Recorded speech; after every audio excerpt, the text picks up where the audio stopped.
उत्तर प्रदेश की जनता की ओर से और आप सभी बाढ़ से जुड़े हुए और चंदौली जनपद के साथ साथ इन सभी जनपदों के नागरिकों की ओर से, अधिवक्ताओं की ओर से हृदय से मैं स्वागत करता हूं, अभिनंदन करता हूं।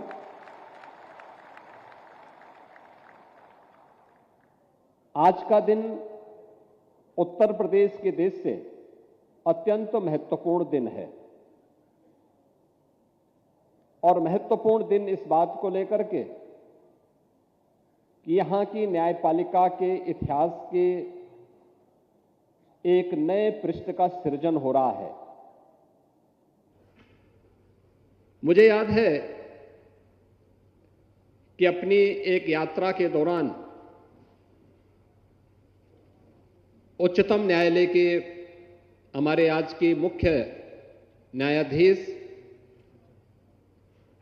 माननीय श्री सूर्यकांत जी ने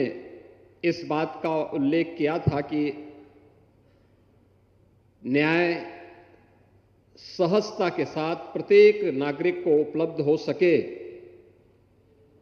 इसके लिए आवश्यक है कि कुछ ऐसे मॉडल बनने चाहिए जो इंटीग्रेटेड हो, एक छत के नीचे हो। हम सब इस बात को जानते हैं कि आदरणीय प्रधानमंत्री श्री नरेंद्र मोदी जी ने 2014 में आने के बाद देशवासियों को ईज ऑफ डूइंग बिजनेस और ईज ऑफ लिविंग के लक्ष्य को प्राप्त करने के लिए तमाम प्रकार के रिफॉर्म किए। इंफ्रास्ट्रक्चर को देश के अंदर अत्याधुनिक बनाने की दिशा में कदम बढ़ाए। आदरणीय प्रधानमंत्री जी की प्रेरणा और प्रयागराज के उस कार्यक्रम में जब आज के मुख्य न्यायाधीश महोदय ने इस बात के लिए कि कोर्ट कॉम्प्लेक्स भी इंटीग्रेटेड होना चाहिए, हम लोगों ने उत्तर प्रदेश के अंदर कार्य करना प्रारंभ किया। और मैं धन्यवाद दूंगा कि इलाहाबाद उच्च न्यायालय के हमारे मुख्य न्यायाधीश महोदय ने इससे पहले इलाहाबाद उच्च न्यायालय के मुख्य न्यायाधीश के रूप में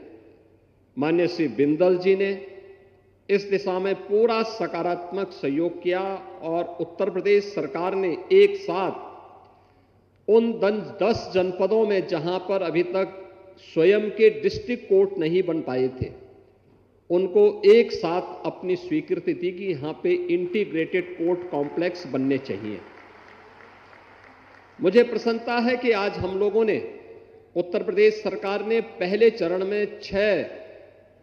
जिन जनपदों में चंदौली भी है,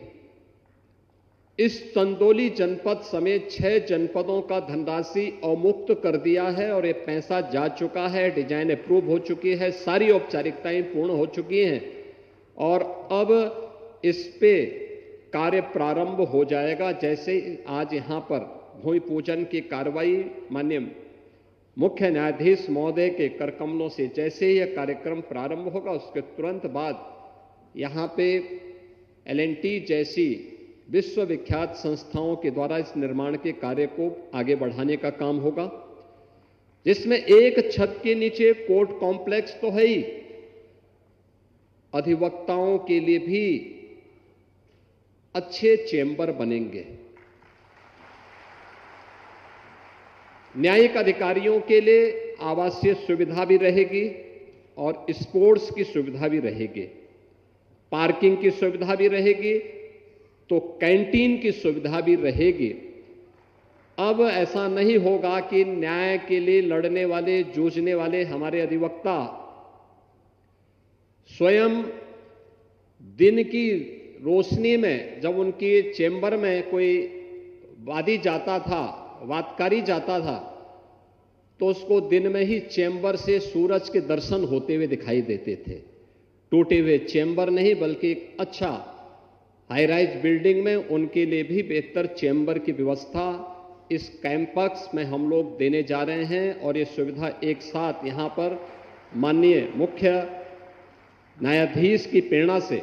आज उत्तर प्रदेश के अंदर 6 जनपदों में यह सुविधा उपलब्ध हो रही है, जिनमें चंदौली है, महोबा है, अमेठी है, शामली है, हाथरस है और औरैया है। 4 अन्य जनपदों की कार्रवाई अगले कुछ महीनों के अंदर हम उसको पूरा करते हुए उसे भी आगे बढ़ाने का कार्य करेंगे। और मेरा मानना है कि यह भारत के न्यायिक इतिहास में एक नए स्वर्ण अक्षर के रूप में यह पृष्ठ जुड़ेगा और इसकी शुरुआत उत्तर प्रदेश में हमारे आदरणीय मुख्य न्यायमूर्ति के करकमलों से आज प्रारंभ होने जा रहा है। हम लोगों का इस बात को मानना है कि लोकतंत्र की सशक्तिकरण के लिए अत्यंत आवश्यक है कि हमारी न्यायपालिका उतनी ही सशक्त हो। एक कॉमन मैन को जितनी सहजता के साथ, सरलता के साथ न्याय प्राप्त हो, उतना ही उनके पास अच्छा इंफ्रास्ट्रक्चर होना भी आवश्यक है। और मुझे बताते हुए प्रसन्नता है कि उत्तर प्रदेश सरकार के पास न्यायिक व्यवस्था से जुड़े हुए कोई भी कार्य जब आते हैं, उसे पूरा होने में कोई देर नहीं लगती हमारे पास इन कार्यों के लिए। क्योंकि अगर हमें सुशासन के लक्ष्य को प्राप्त करना है तो हमें न्यायिक सुविधाओं को भी और सुदृढ़ करने के लिए और सुविधा संपन्न बनाने के लिए अपना पूरा योगदान देने में कोई कोताही नहीं बरतनी चाहिए। और मुझे प्रसन्नता है कि उत्तर प्रदेश इस दिशा में बेहतरीन दिशा में आगे बढ़ चुका है। मैं आज के इस शिलान्यास कार्यक्रम के अवसर पर इन 6 जनपदों के साथ ही उत्तर प्रदेश के अन्य जनपदों में, जहां भी प्रयागराज, अभी वाराणसी के बारे में भी हमारे उच्चतम न्यायालय के वरिष्ठ न्यायमूर्ति माननीय श्री विक्रम नाथ जी ने इस बात का उल्लेख किया कि वाराणसी में हम लोग तो हर जनपद में चाहते हैं कि हर जनपद में इस प्रकार के कोर्ट कॉम्प्लेक्स बने। और ये सचमुच ये 6 जनपद पायलट के रूप में हम लोग प्रारंभ करने जा रहे हैं। और मैं इस बात के लिए आश्वस्त करता हूं प्रदेश सरकार की तरफ से कि पैसे की कमी नहीं, आज के दिन पे इच्छा शक्ति की कमी जरूर दिखती है। आप दृढ़ इच्छा शक्ति के साथ कार्य करिए, सरकार का पूरा सहयोग मिलेगा। मैं इन सभी 6 जनपदों के हमारे न्यायिक अधिकारियों को, अधिवक्ताओं को,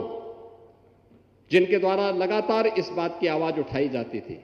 और यहां तो चंदौली जनपद में तो यहां के जनप्रतिनिधि भी और यहां के अधिवक्ता भी लगातार आंदोलन करते थे। मैंने यहां बार एसोसिएशन को बुलाया लखनऊ, मैंने कहा आंदोलन क्यों कर रहे हैं भाई, ये तो अब स्वीकृत तो हो चुका है, आप आराम से जाके अपना न्यायिक कार्य करवाइए, उसमें योगदान दीजिए। बाकी इस कार्य को माननीय उच्च न्यायालय के साथ मिलकर के हम बहुत शीघ्र आगे बढ़ाएंगे। और मैं धन्यवाद दूंगा आज यहां पर भारत के मुख्य न्यायाधीश महोदय और उच्चतम न्यायालय के हमारे वरिष्ठ न्यायमूर्ति के साथ साथ अन्य न्यायमूर्तिगण यहां पर उपस्थित हुए हैं। इलाहाबाद उच्च न्यायालय के हमारे तमाम न्यायमूर्तिगण आज के समारोह में उपस्थित हुए हैं। मैं उन सब का एक बार फिर से हृदय से स्वागत करता हूं, अभिनंदन करता हूं और आप सभी को इस इंटीग्रेटेड कोर्ट कॉम्प्लेक्स के शिलान्यास के अवसर पर, भूमि पूजन कार्यक्रम के अवसर पर हृदय से बधाई देता हूं, अपनी शुभकामनाएं देता हूं। धन्यवाद। जय हिंद।